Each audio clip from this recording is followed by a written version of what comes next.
Welcome to the Learning Pines YouTube. We hope this video helps. You start by signing into Discord and going straight to user settings. This skips wasted navigation. Once signed in, open billing or subscriptions to locate Nitro trial details.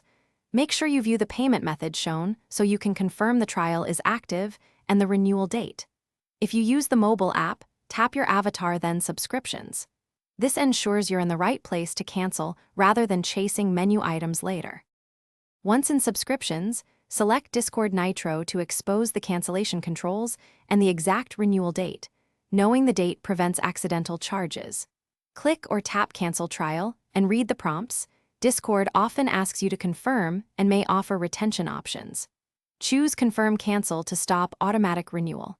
Keep an eye on any confirmation text showing cancellation effective date. This is proof your trial will not convert to a paid plan. Finish by confirming you received on-screen confirmation or an email proving the trial was canceled.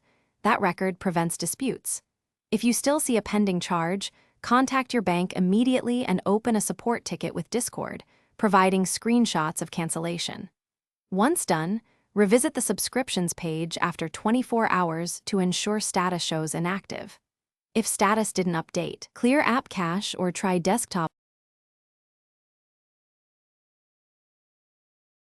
Thanks for watching. Consider subscribing if we helped you.